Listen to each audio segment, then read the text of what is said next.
when I stepped off the elevator and onto the 15th floor of Grayson & Associates. I felt both exhilarated and nervous. This wasn't just any firm, it was one of the most prestigious in the city. The gleaming glass doors and the hum of busy professionals around me were reminders of the ambition I'd always harbored. I clutched my bag tighter, smoothing down my new blazer, a last-minute attempt at calming my nerves. Today was the day everything was supposed to start. And yet, my stomach churned with a mixture of excitement and apprehension. Law school had been intense. Yes, but I knew that working at Grayson would be a new kind of challenge. I glanced down at my phone, double-checking the room number where I was supposed to meet my boss. Mr. Grayson himself, as if I could forget it. I'd heard tales of his high expectations and steely resolve, and I'd prepared myself to prove that I could keep up with whatever he threw my way. I followed a receptionist through a maze of cubicles, every step adding to the anticipation. Then I saw her, Margaret. She was waiting for me with a kind smile, her expression one of gentle amusement, as if she'd seen my type 100 times before. The eager, fresh out of school new hire ready to conquer the world. You must be Ella, she said, her voice warm. I'm Margaret, Mr. Grayson's secretary. Let me show you to your desk. Margaret led me to a small but tidy desk nestled among rows of others. Near a large corner office with blinds drawn shut, the area felt inviting yet organized, a small window into what my future at the firm might hold. I felt a surge of pride, knowing I'd worked so hard to get here. For a moment, I allowed myself to revel in the accomplishment. As I began to settle in, pulling files from my bag and organizing my space, the unmistakable voice of Mr. Grayson greeted me from behind. Startled, I turned to face him, taking in his tall, sharp figure, dressed in an expensive suit that reflected his status. He extended his hand. You must be our new recruit, he said. His handshake was firm, his expression serious yet not unkind. Welcome aboard, Ella. I hope you're ready to hit the ground running. We have a big case coming up, and I'll need your help preparing the briefs. I took a deep breath, steadying myself. Of course, sir. I'm eager to get started. With a nod of approval, he stepped away, his presence as imposing as I'd imagined. As I watched him walk back to his office, a sense of purpose filled me. This was my chance to prove myself, to finally take on the real work I'd dreamed of. I dove into the files he'd left with Margaret, organizing them, reading through the details, and mentally preparing myself for the road ahead. The hours slipped by without me realizing it. My focus was unbreakable, and I barely looked up from my desk, consumed by the case at hand. It wasn't until my stomach began to protest that I realized I hadn't eaten.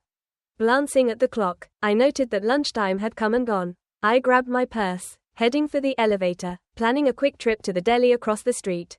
Just as the doors opened, I almost collided with someone rushing in. Whoa, sorry about that, a voice said. Looking up, I found myself staring into a pair of warm, brown eyes, the kind that seemed to hold a story or two. He was tall, with tousled dark hair and a crooked smile that made me feel strangely at ease.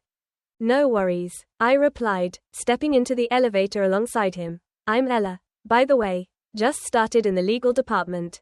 His smile widened. Nice to meet you, Ella. I'm Jake from purchasing. Welcome to the madhouse. His easygoing manner calmed my first day jitters, and before I knew it, we were chatting as though we'd known each other for years. When we reached the lobby, Jake turned to me with a grin. A bunch of us usually grab lunch at L's down the block. Want to join? Promise we don't bite. The invitation caught me off guard, but something in his expression made me feel that I should say yes. We walked to L's together, his playful banter and warmth making the awkwardness of my first day fade away. For the first time since I'd stepped into Grayson & Associates, I felt a sense of belonging. As we laughed over sandwiches, I caught myself thinking that maybe, just maybe, this place could be more than just a job. In the weeks that followed, my routine at Grayson & Associates started to settle. My days were filled with back-to-back case preparations, research, and the constant hum of deadlines. But amid the chaos, there was Jake. From those first few lunches at L's with him and a handful of other coworkers, something between us began to grow, subtle but undeniable. I'd catch him glancing my way in meetings, and our encounters became less incidental. We started meeting for coffee in the mornings, trading stories from our college days, laughing over office gossip, and, more than anything, simply enjoying each other's company. Jake's presence became something of an anchor in my whirlwind of new responsibilities. And I found myself drawn to his warmth, his humor, and that easy way he had of making me feel at home. One Friday afternoon, as I was finishing up an intense briefing, Jake leaned over the cubicle wall, flashing that lopsided grin of his. End of the week. he said, with a playful tone. How about we grab a drink? I think you've earned it. I hesitated, feeling a hint of nervousness and excitement at the same time. It wasn't as though we hadn't spent plenty of time together. But this felt different. There was something in his eyes. An unspoken invitation that seemed to change the air between us. I couldn't deny how much I enjoyed being around him. How my heart raced in his presence. So I nodded, trying to play it cool. Sounds good. I could use a drink after this week. We met at a nearby bar. A place with dim lighting and just the right amount of noise to create a cozy backdrop. I felt the usual tension of the week melt away with every laugh we shared. We spoke about everything: the high-stakes world of corporate law, the ambitious goals we had, and even our dreams beyond our careers. Jake had a way of making me feel both relaxed and understood. A rare combination in a world where I often felt I was always on. As the night went on, I realized I was feeling something I hadn't expected. I was beginning to imagine a future with him. The idea surprised me, filling me with a warmth that was as exhilarating as it was frightening. Here was a man who made me feel secure and free, who could make the stresses of my job feel lighter and my ambitions more meaningful. A few weeks later, he invited me out to dinner, just the two of us. By now, we were well past the point of casual office acquaintances. He picked me up that night, and when I saw him, I noticed that my heart skipped in a way that felt both thrilling and grounding. Dinner was wonderful. We talked about our families, our pasts, and where we saw ourselves in the years ahead. There was no pretense with him. Everything felt effortless and real. And by the time dessert arrived, I knew I was falling in love. A few weeks later, while we were sharing a quiet moment over coffee at the park near our office, he reached across the table, took my hand, and looked at me in a way that made everything around us fall silent.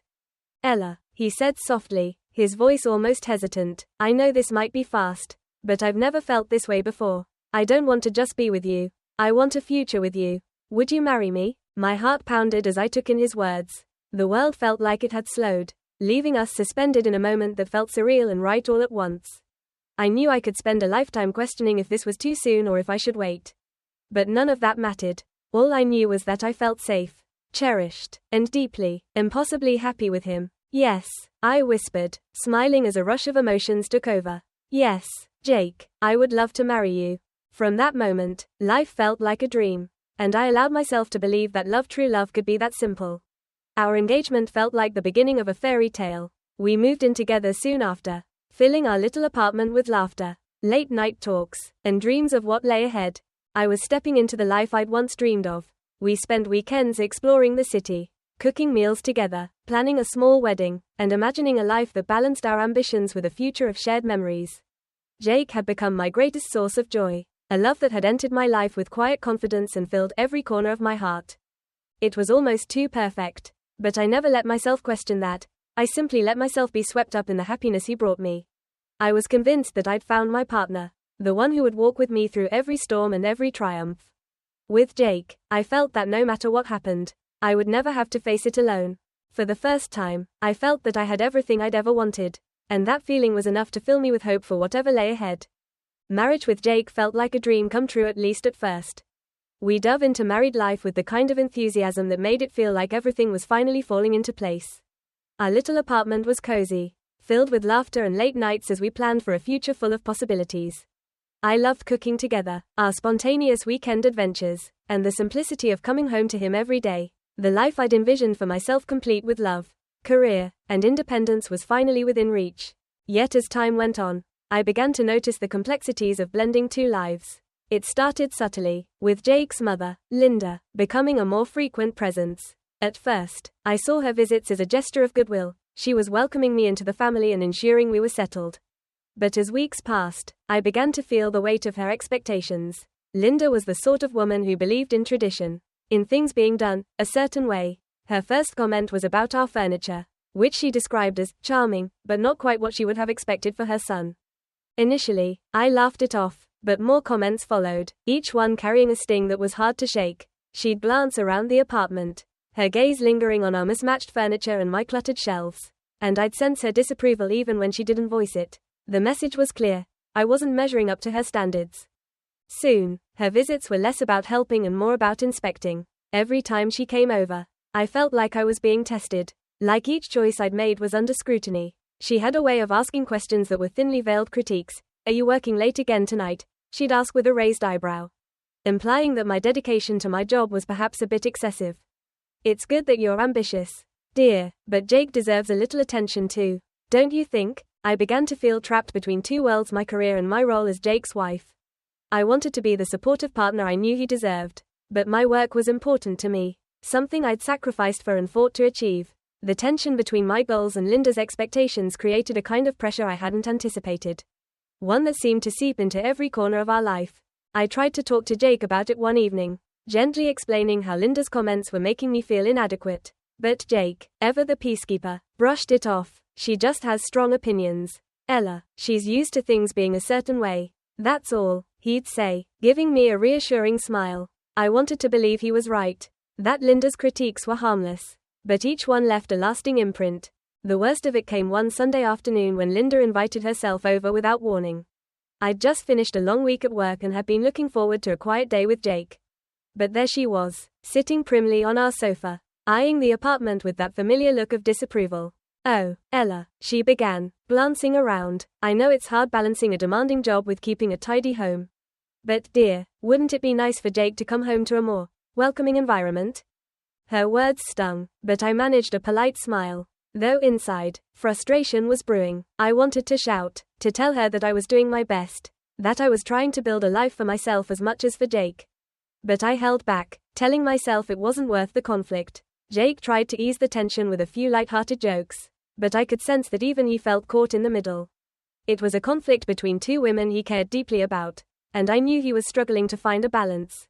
As Linda's visits became more frequent, I started to doubt myself. I wondered if perhaps I was failing in some way, if maybe I wasn't enough. I wanted to be the perfect wife, the dedicated professional, and the woman Jake deserved, but I couldn't shake the feeling that I was coming up short in every area. I told myself I could handle it. After all, I'd overcome bigger challenges before, but the strain of living up to Linda's standards, of trying to be everything for everyone, began to take its toll. I found myself on edge, dreading her next visit, constantly second-guessing my decisions, wondering if I would ever be enough in her eyes. At work, I threw myself into my cases with a renewed focus, using the office as an escape from the pressures at home. But the tension was always there, lurking in the background, a constant reminder that my world was not as perfect as I wanted to believe. I missed the simplicity of those early days with Jake. Before Linda's judgments had cast a shadow over our happiness, I began to feel trapped in a cycle of trying to please both Jake and his mother, losing little pieces of myself along the way. I felt stretched thin, torn between my love for my career and my need to be accepted as Jake's wife. I knew something had to change, but I didn't know how to reconcile these two parts of my life, both of which were equally important to me. That night, as I lay beside Jake, I found myself staring at the ceiling, wondering if I was making a mistake. Had I lost sight of who I was? Or was this simply the reality of marriage, of learning to compromise, to fit into another person's world? I wanted so badly to feel like I belonged in both my marriage and my career, to prove to myself and maybe to Linda that I could have both. But as I lay there in the darkness, doubt crept in, and I wondered if maybe, just maybe, I'd been naive in thinking that love alone could overcome everything. The subtle changes started quietly, almost unnoticed amid the rush of deadlines and late nights. I'd brush them off, a wave of nausea here, a dizzy spell there, attributing each to the typical pressures of my work.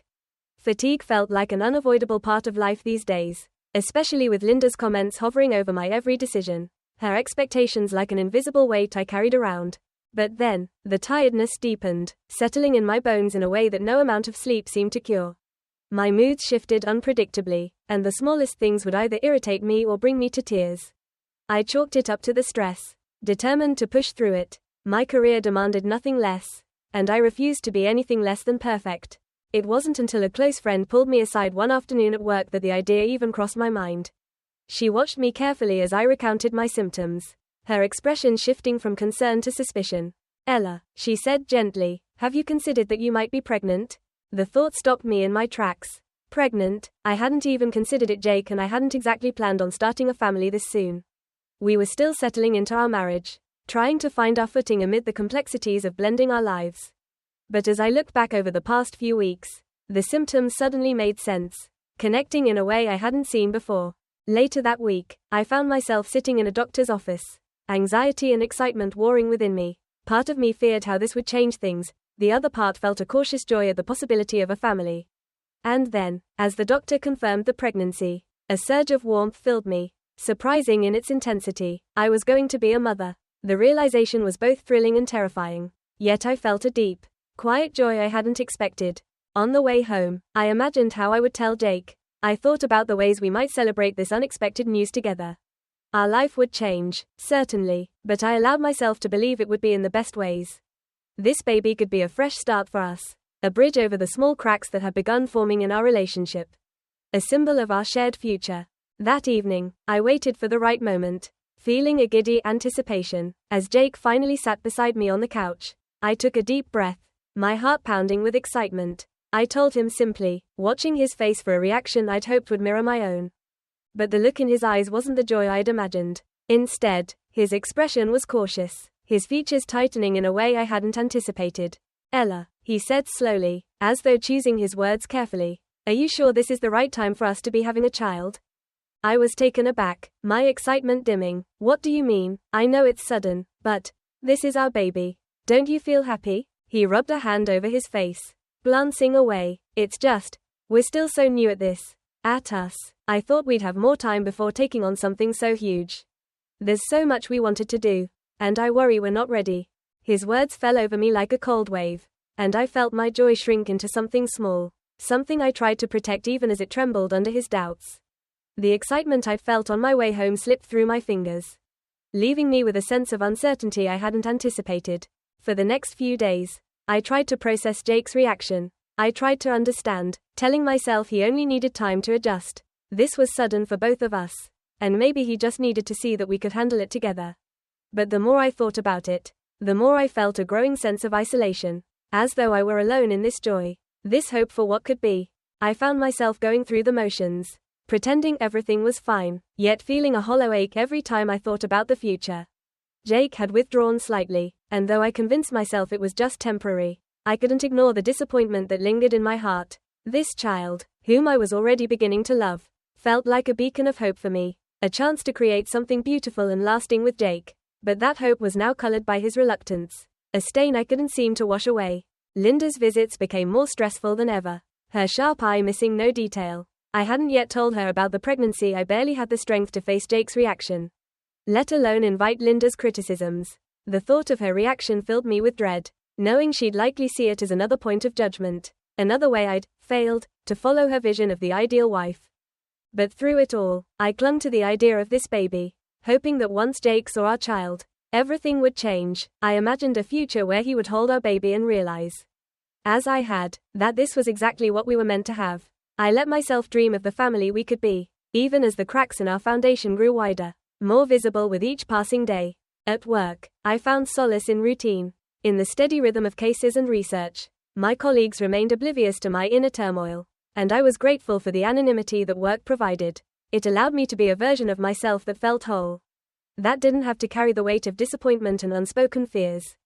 Each day, I reminded myself to be patient, to give Jake the time he needed. But as the weeks slipped by, his excitement never came. Instead, there was only silence, an unspoken distance that grew with each passing day. I began to feel the first whispers of doubt about our relationship, about our future, and about the life I was building with someone who seemed unable, or perhaps unwilling, to share in my joy. And so, I focused inward, reminding myself that this baby was mine to love, mine to protect, even if I had to do it alone. I clung to the hope that things might change, that Jake would eventually come around. But in the back of my mind, the first seeds of uncertainty had been planted, and I couldn't ignore the quiet question that lingered: had I built my dreams on a foundation that was beginning to crack? As I lay awake one night, my hand resting on my stomach, I felt a flicker of both hope and fear, as though my heart were torn between two futures. In one, Jake was there beside me, and we faced whatever came together. In the other, I walked forward alone, determined to be strong for myself and for the child I already loved. In the end, I decided to cling to hope, even if it was fragile, because sometimes, hope is all you have left. And for now, I was willing to hold on to that, no matter how small it seemed. The weeks after I learned of my pregnancy were meant to be a time of excitement and anticipation. Yet they became filled with a tension that gnawed at the edges of my happiness. I tried to ignore it, hoping that Jake's reaction would soften with time, that he'd come around once he saw our future taking shape. I told myself that he was simply overwhelmed, that soon he'd realize what a gift this baby was.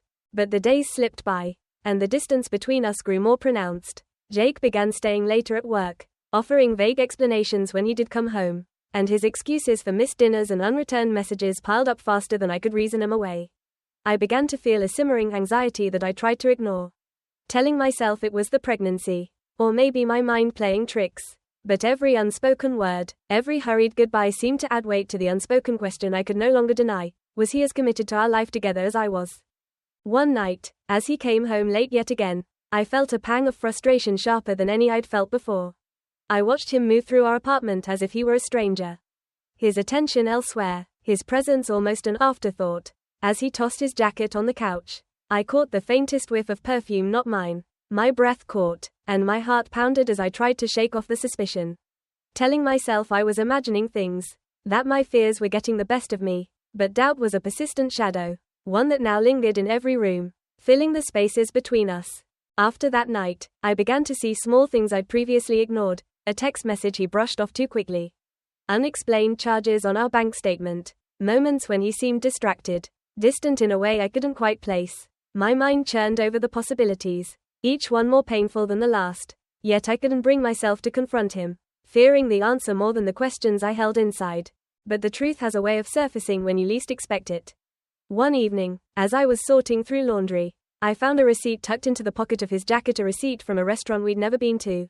For a night he'd told me he'd been working late. The implications hit me like a punch to the gut, each line of that receipt feeling like another betrayal.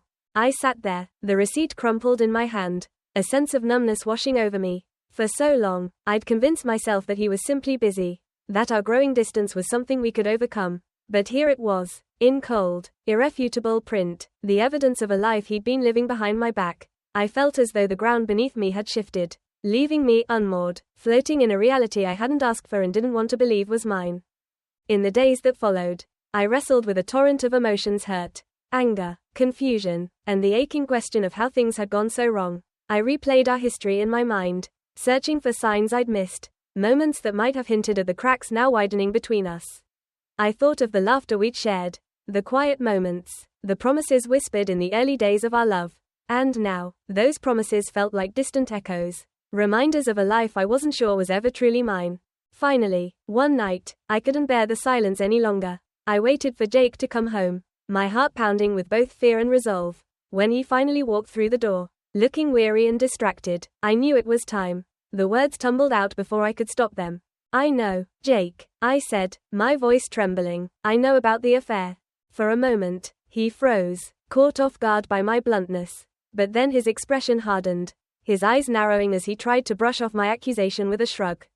"It's not what you think," he muttered, his voice defensive, almost dismissive. But the words he didn't say spoke louder than anything he could have offered. I didn't need him to confirm it, I knew the truth.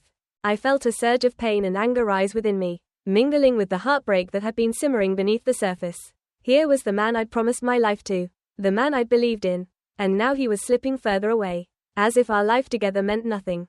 The weight of the betrayal crashed over me, and I struggled to breathe, each gasp feeling like a struggle against the reality I now faced. My vision blurred, my body betraying me as I stumbled back, clutching the edge of the counter to steady myself. I felt my world collapse, the dreams I'd carried shattering around me. And then, just as quickly as it had started, everything went black. The next thing I remember was the harsh fluorescent light of a hospital room, the antiseptic smell filling my senses. My eyes blinked open, disoriented, as the memories flooded back, each one sharper than the last. And then, with a quiet, measured voice, a nurse leaned over me and told me what I feared most: I had lost the baby. A numbness settled over me as I processed her words, the realization washing over me in waves, each one more painful than the last. My mind drifted back to the hopes I'd carried, the dreams I'd dared to dream of: a family with Jake, a life built on love and trust. And now, all of it had been stripped away, leaving me with nothing but a hollow ache and the shards of a broken heart. In the days that followed, I withdrew into myself, each breath a reminder of the life I'd lost, both within me and around me. Friends and family offered their support, their voices blending into a blur of condolences and well-meaning words that I couldn't bring myself to absorb. I felt like a ghost, moving through my own life with a detachment that scared me. I found myself replaying that last night, wondering if I'd done something wrong, if I could have somehow changed the course of events that had led me here. But deep down, I knew the truth. Jake's betrayal, his indifference, had created a fracture too deep to mend. He had shattered the trust that once bound us, leaving me to pick up the pieces of a life I no longer recognized. In those quiet, empty hours, I began to realize that this wasn't just the end of my marriage, it was the end of the person I had once been. The woman who had believed in love, who had trusted blindly, was gone, and in her place was someone who had been broken and betrayed. Yet somehow, against all odds, was still standing. I knew, then, that I had a choice, to remain in the ruins of my past, or to gather what little strength I had left and begin to rebuild. I didn't know where this path would lead, but I knew I couldn't stay here, trapped in the shadow of what might have been. And so, with a heart still aching and a spirit bruised but unbroken, I made a silent vow to myself. I would find a way forward. I would rebuild my life, piece by piece, even if it took every ounce of strength I had. Because even in the face of heartbreak, I wasn't willing to give up on myself. Not now, not ever. The days after the hospital were a blur. I went through the motions, rising, dressing, sitting, and watching the hours slip by without grasping any of them. Friends and family reached out, their voices full of love and condolences. Yet all of it washed over me like distant sounds through water. Muffled and unreal, I felt detached from everything, even myself, as if I were watching someone else's life crumble before me. The apartment, once filled with laughter, plans, and whispered dreams, now felt hollow. Each room was a reminder of what had been lost, both the child I'd carried and the life I'd built with Jake. His betrayal had shattered me, leaving fragments of trust and love scattered across a floor I didn't have the strength to clean up. And the absence of our child was a constant, aching silence that filled every corner, every thought, every empty space. Jake stayed away, claiming that space would be best. As the days went by, I began to realize that his absence was, in its own way, a relief. The man I'd once looked to for comfort and love was now a stranger. Someone I could hardly bear to think about, let alone share my grief with. The worst part was that he'd left without a single word of apology, remorse, or empathy, just gone, like a shadow fading with the dawn. I felt as if I'd been erased from his life just as easily as he'd erased our marriage vows.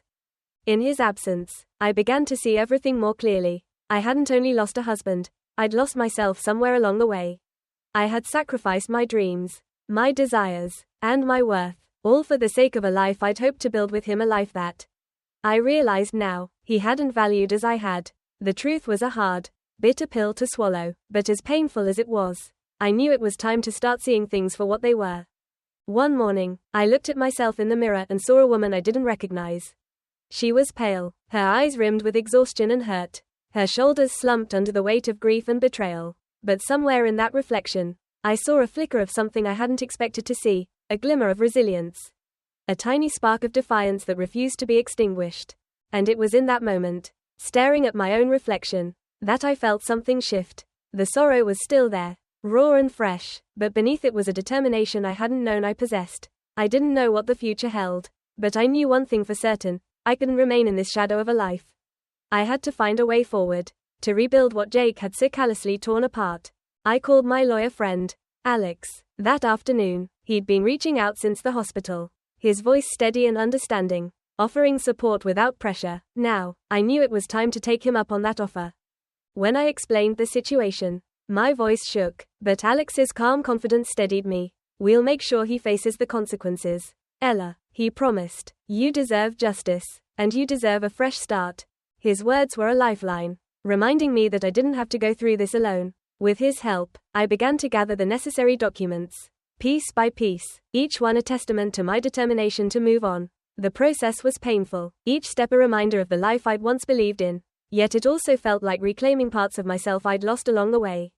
As I worked on the divorce proceedings, I threw myself into my job, finding solace in the rhythm and routine of my cases. Each task, each completed assignment, felt like a small step toward recovery. In the office, I was Ella Thompson, the diligent, determined legal assistant who met every deadline and excelled under pressure. The work was a reminder of my capabilities, of the person I'd been before my world had shattered. With every document I filed, every case I researched, I felt myself growing stronger. The pain was still there, lurking beneath the surface, but it no longer defined me. Slowly, I was beginning to see beyond the heartbreak, to envision a life that was mine alone. Jake's absence continued, and though a part of me still ached with the loss, I found comfort in the space it created. Without his presence, the apartment started to feel like my own again. I rearranged furniture, replaced decorations that reminded me of him, and reclaimed each room, one by one. It was a small act, yet each change felt like a piece of myself coming back to life. Linda's absence was another unexpected relief. After the initial shock of the miscarriage, she had stayed away, her silence a harsh contrast to her once constant presence. I wondered if she'd realized her son's betrayal, or if, like so many other things, she had chosen to ignore it. In the quiet, I found myself letting go of the resentment I'd held for her. She was, in the end, just one more piece of the life I was leaving behind. Then, one afternoon, I received a message from Linda herself. She wanted to meet, she said, her words hesitant, uncharacteristically humble. I almost ignored the message. Yet something compelled me to agree. We met at a coffee shop, the same one where I'd often met Jake for quick lunches during the early days of our marriage.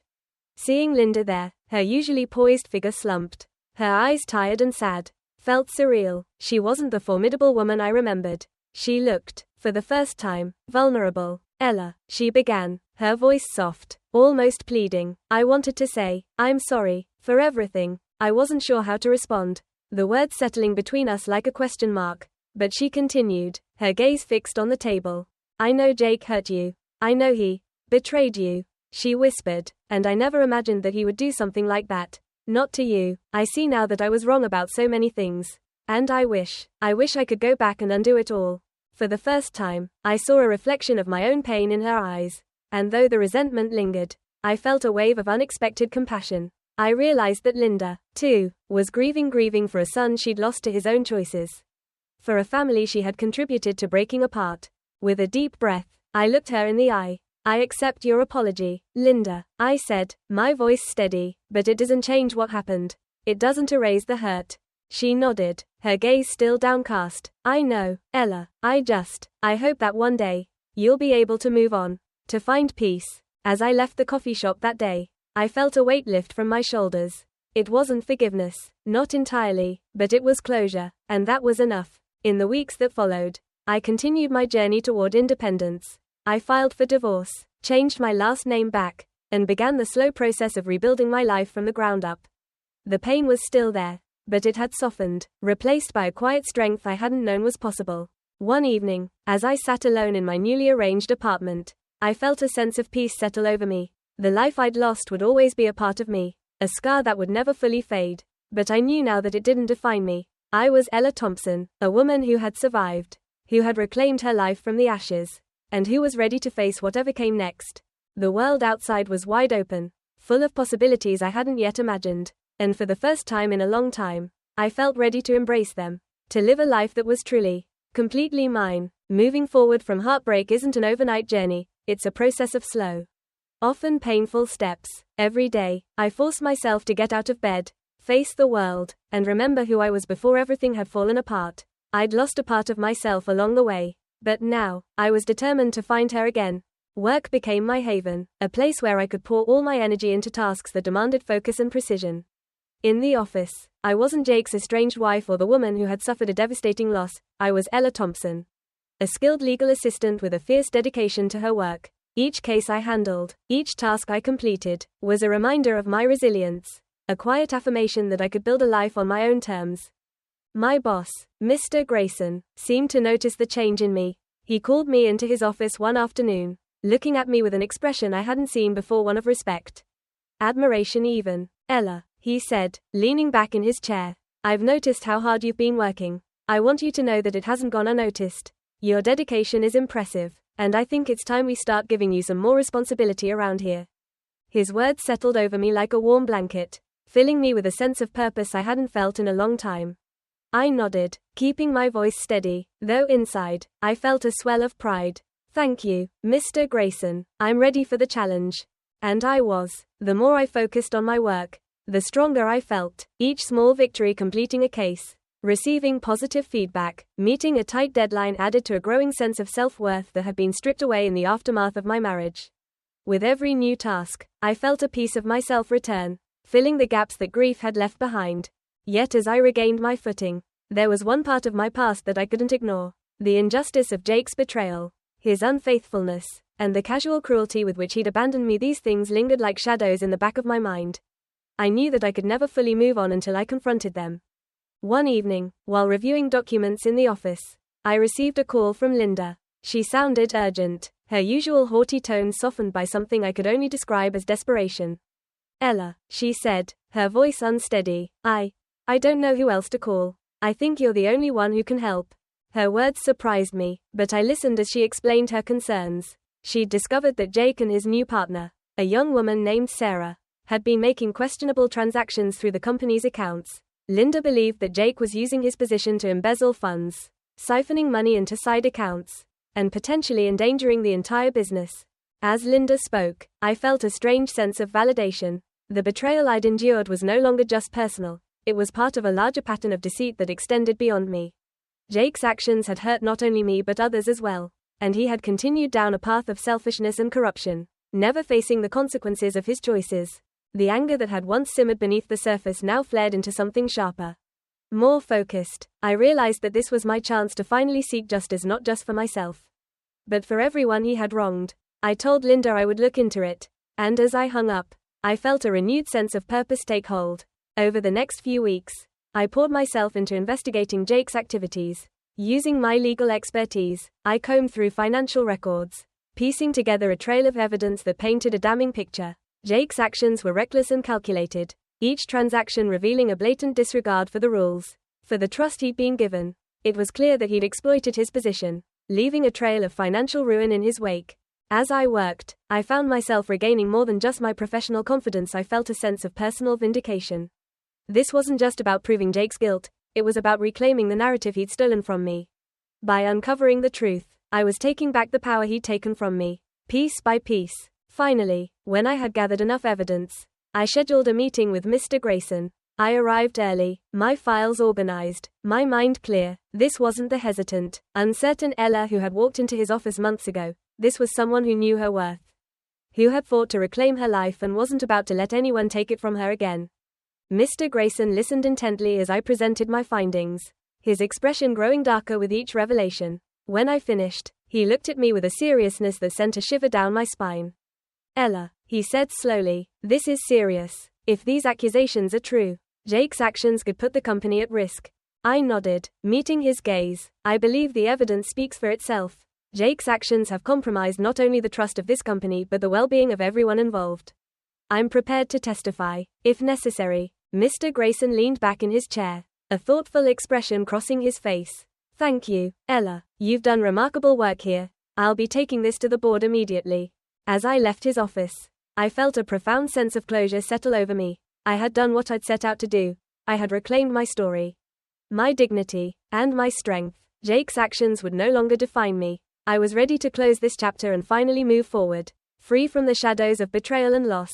In the following weeks, the company launched an investigation into Jake's activities. He was called in for questioning, and the truth of his actions slowly unraveled before everyone's eyes. The consequences were swift. Jake and Sarah were both dismissed, their reputations tarnished, their futures uncertain. Justice, at long last, had been served. When the dust settled, Mr. Grayson called me into his office once more. He looked at me with a rare smile, his respect evident in his eyes. Ella, he said, his voice warm, your work on this case was exceptional. I'd like to offer you a promotion to senior legal counsel. I think you've more than earned it. His words filled me with a sense of pride and accomplishment I hadn't felt in a long time. This was the affirmation I needed, a reminder that I was capable, valuable, and worthy of every success I'd fought for. As I walked out of his office that day, I knew that I had finally found my way back to myself. The pain and betrayal was still there, but they no longer defined me. I was Ella Thompson, a survivor, a fighter, and someone who had overcome the darkest parts of her life with grace and strength. And for the first time in a long time, I felt truly free. I thought the chapter with Jake was closed. The company investigation had ended with his termination, and I'd moved forward, taking on my new role with a sense of pride I hadn't felt in a long time. Life had finally started to regain a semblance of normalcy until Linda reached out once more. It was a simple text message. Ella, I need to talk. It's about Jake. I stared at the message, feeling a mixture of reluctance and curiosity. I had finally achieved the closure I'd fought for, the justice I deserved. I didn't want to reopen old wounds, but something told me this conversation was important. I agreed to meet her, my mind racing with questions. When I arrived at the coffee shop, Linda looked almost unrecognizable. She was no longer the composed, imposing woman I remembered. Instead, she looked tired, her shoulders slumped, her eyes filled with a sadness I hadn't seen before. Ella, she began softly, as though afraid to meet my gaze. Thank you for meeting with me. I nodded, uncertain of what to say. She took a deep breath, her hands twisting nervously. I owe you an apology, she said, her voice barely above a whisper. I didn't see it before. I was blind to who Jake had become. And because of that, I hurt you. I hurt you terribly. Her words hung in the air. And for a moment, I struggled to process the enormity of her admission. Linda, the woman who had criticized and judged me from the beginning, was apologizing. She was taking responsibility for her role in the pain I'd endured. And I felt a mixture of emotions rise within me: anger, relief, and, surprisingly, a sense of compassion. It wasn't just about you, she continued, her voice cracking. Jake has been manipulating and lying to everyone. Even me. He convinced me that you were the problem, that he was the victim. And I believed him. I'm so sorry, Ella. I looked at her, seeing for the first time a woman who had also been deceived. A woman who had been just as much a pawn in Jake's game as I had been. Her apology was a balm on old wounds. But I knew it wouldn't erase the past. It was a beginning, though a way to lay to rest the bitterness I'd carried. There's something else, she added, her expression darkening. Jake's deceit goes deeper than I realized. He's been defrauding the company. When he and Sarah started working together, I thought it was just business. But I've recently learned that he's been funneling company funds into personal accounts, using his position to manipulate invoices and transactions. The weight of her words settled over me, and I felt a familiar spark ignite within. This wasn't just about personal betrayal. It was a violation of trust that extended to everyone involved with Grayson and Associates. Jake had manipulated me, his family, and now even his colleagues, all for his own selfish gain. I need your help, Ella, Linda said, her voice pleading. You're the only one who knows him well enough to see through his lies. I believe you're the only one who can stop him. For a moment, I hesitated. I had already moved forward, found my footing without him, reclaimed my life. Part of me wanted nothing more than to leave it all behind and let him face the consequences of his choices on his own. But as I looked at Linda, I realized that this was more than just about Jake or even myself. It was about righting the wrongs that his actions had caused, about protecting others from the harm he was capable of inflicting. I agreed to help, feeling a renewed sense of purpose, a drive that extended beyond personal closure. This was justice, in its truest form, a chance to bring light to the darkness he'd left behind.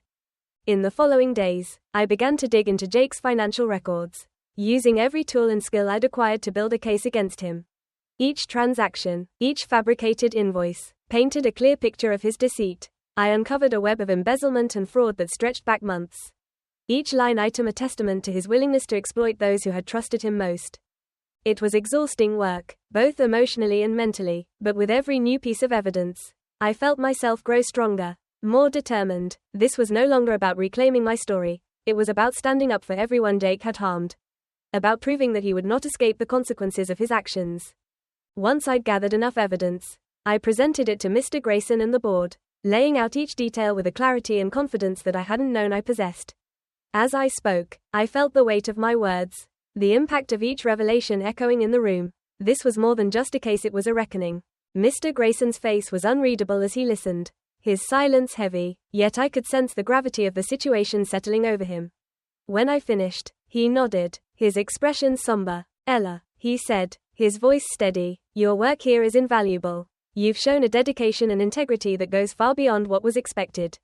Thank you. We will take immediate action. With those words, I knew that the battle was over. Jake's scheme had been exposed, and there would be consequences he couldn't evade. The company launched a full investigation, and soon after, legal proceedings were filed. Jake's actions had left a trail of devastation, and it was only fitting that he be held accountable for each one.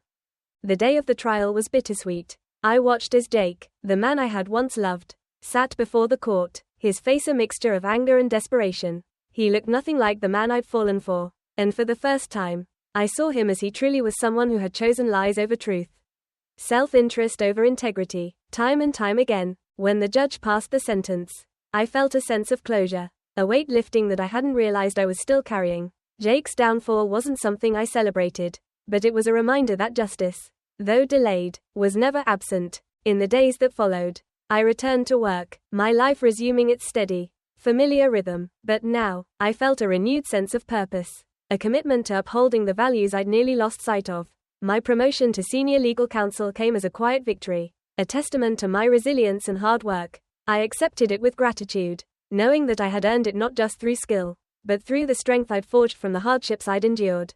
Linda reached out to me one last time. Her message simple and heartfelt. Thank you, Ella. You saved me from a life of lies. I'll never forget what you've done. I knew that forgiveness wasn't a requirement, but in my heart, I felt a quiet peace, a release of the resentment I'd once held. We had both been victims of Jake's choices, and in that shared understanding, I found a surprising sense of compassion. As I moved forward, my life began to bloom in ways I hadn't imagined. I found joy in the simplest things: a sunny morning, a quiet walk in the park, the laughter of friends. The pain of the past was still there, a scar I would carry always, but it no longer held me captive. I was free, unburdened by the weight of betrayal and loss. My journey hadn't been easy, but it had taught me lessons I wouldn't trade for anything. I had learned resilience, courage, and the power of my own strength. I was Ella Thompson, a woman who had faced the darkness and emerged with a heart that was bruised but unbroken, a spirit that was tested but undefeated. And as I looked toward the future, I knew that I was ready for whatever lay ahead, a life that was mine alone, built on the foundations of honesty, integrity, and the quiet strength I had found within. The trial was over. The investigations, hearings, and tense meetings had all come to a close, and Jake's guilt was now an undeniable reality, witnessed by everyone involved. I thought seeing him held accountable would be the climax of my journey, the peak of everything I'd endured and fought for. But as the weeks passed, I realized that the most important part of my journey was yet to come. For the first time in months, I found myself waking up with a sense of peace. The shadows that had once haunted me, the betrayal, the loss, the constant reminder of what I'd endured had started to fade. They would always be a part of me, but they no longer defined me. Instead, I was left with something unexpected, a quiet strength, a sense of purpose that extended far beyond the pain of my past. One afternoon, Mr. Grayson called me into his office. He'd watched my journey with a silent admiration, never pressing, always supporting. As I sat down, he looked at me with a rare smile, a look of respect that warmed me to my core. Ella, he began, his voice steady and kind. You've shown remarkable resilience, not only as a professional but as a person. I've watched you navigate challenges that would break most people. And through it all, you've demonstrated integrity, dedication, and an unshakable strength. His words took me by surprise, filling me with a pride I hadn't allowed myself to feel. I had fought so hard for justice, not only for myself but for everyone Jake had wronged. And now, to be recognized for that strength felt like a quiet victory, a confirmation that I had finally reclaimed the person I'd once lost. I'd like to formally offer you the position of senior legal counsel. Mr. Grayson continued, his smile widening. You've more than earned it, Ella, and I can't think of anyone better suited for the role. I accepted the offer with gratitude, feeling a sense of fulfillment that went beyond career success. This wasn't just about a promotion, it was about reclaiming my life, about building a future on my own terms, free from the weight of betrayal and loss. As I walked out of his office, I felt like I was walking into a new chapter, one that I had written for myself. The days that followed were filled with the routine of work, the steady, familiar rhythm that had once been my refuge. But now, each task, each meeting, felt like a testament to my resilience, a reminder of everything I had overcome. I was no longer haunted by the ghosts of my past. Instead, I was driven by a newfound purpose, a quiet strength that I had forged through my journey. One evening, as I was leaving the office, I received a message from Linda. She'd kept her distance since the trial, and I had assumed that our paths had finally diverged. But her message was simple, almost hesitant. Thank you, Ella, for everything. Reading those words, I felt a sense of closure settle over me. Linda had been part of my journey, a complicated presence who had both hurt and, in her own way, helped me. Her gratitude was unexpected, but it reminded me of the importance of forgiveness, not for others, but for myself. Holding on to bitterness, resentment, and anger would only weigh me down, prevent me from embracing the future I had fought so hard to build. That night, as I sat alone in my apartment, I allowed myself to reflect on everything I had endured. The pain, the betrayal, the loss, they had all shaped me, but they no longer defined me. I had survived the darkness, found my way back to the light, and in the process, discovered a strength I hadn't known I possessed. My journey wasn't just about moving on, it was about transformation. I had become someone who valued her worth, who understood the power of resilience, and who was no longer willing to compromise her happiness for the sake of someone else's expectations. I was Ella Thompson, a woman who had faced the depths of pain and emerged stronger, wiser, and ready to embrace a life that was truly her own. As I looked around my apartment, a space that was now filled with reminders of my journey, symbols of my resilience, I felt a sense of peace settle over me. The life I had lost, the dreams that had once been shattered, were now replaced by a future that was mine alone, built on the foundations of honesty, integrity, and self-worth. I knew that the road ahead wouldn't always be easy. There would be challenges, moments of doubt, and days when the memories of my past might resurface. But I was no longer afraid of those shadows. I had faced them, walked through them, and emerged on the other side, a woman who had reclaimed her life, her happiness, and her future. And as I looked toward that future, I felt a quiet excitement, a sense of anticipation for everything that lay ahead. Because this time, I knew that I was strong enough, brave enough, and resilient enough to face whatever came my way. This was my life, one that I had fought for, one that I had built with my own strength and courage. And for the first time, I felt truly free. The first morning in my new life felt different. Sunlight streamed in through my apartment windows, casting a warm glow over the room. And for the first time in a long time, I felt a sense of peace. The weight of the past had finally lifted, and I was free to move forward, unburdened by the heartbreak, betrayal, and doubts that had once defined me. In these quiet moments, I reflected on everything that had brought me here. The journey had been painful and, at times, unbearable. I had lost love, trust, and dreams I'd once held dear. I'd questioned myself, doubted my choices, and wondered if I'd ever find my way out of the darkness. But with each step forward, I'd discovered something new about myself, a resilience I hadn't known I possessed, a strength forged through fire, and a sense of self-worth that no one could take away from me.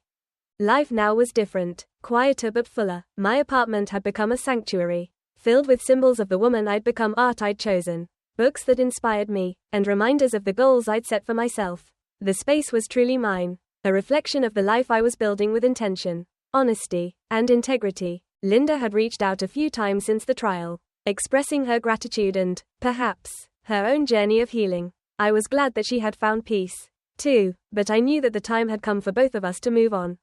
Forgiveness wasn't always easy, but I'd learned that it was essential, not for others, but for myself. Holding on to bitterness would only weigh me down, tethering me to a past I had no intention of returning to. Mr. Grayson's recognition and promotion had brought a new level of fulfillment to my career. Each day, I walked into the office with a sense of purpose, knowing that I was valued not only for my skills but for my integrity and dedication. I had proven to myself that I was capable, resilient, and worthy of every success that came my way. My career was now a source of pride, a place where I could thrive on my own terms, and that sense of achievement filled me with a quiet joy.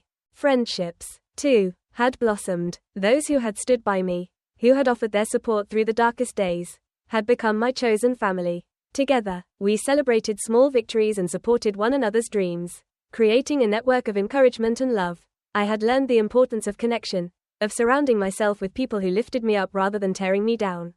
These were the people I wanted to share my life with, the ones who saw me for who I was and loved me all the more for it. One evening, as I strolled through the city streets, watching the sunset cast a golden glow over the skyline, I felt a quiet excitement for the future. My dreams had evolved, growing with me as I rediscovered myself. I no longer yearned for a life built around someone else. Instead, I dreamed of a life that was authentically, unapologetically mine. I thought of the woman I'd been at the beginning of this journey, eager, hopeful, and, in some ways, naive. She had believed in love without question, trusted without hesitation, and had lost herself in the process. But now, I was stronger, wiser, and grounded in a truth I hadn't known before, that my worth was intrinsic. That I didn't need anyone else's validation to be whole. As I looked up at the stars that night, I made a quiet promise to myself. I promised to cherish this new life, to hold on to the lessons I'd learned, and to continue growing, exploring, and living fully. I promised to be patient with myself on the hard days and to celebrate the small victories, knowing that each step forward was a testament to my resilience. My story had been rewritten, each chapter a blend of pain and triumph, loss and discovery. I no longer feared the unknown, no longer worried about what lay ahead. I knew that whatever life brought, I was strong enough to face it, brave enough to embrace it, and resilient enough to grow from it. This was my new beginning, a life built on honesty, courage, and self-love. And as I stepped forward, I knew that I was ready to embrace it with open arms, knowing that the best was yet to come.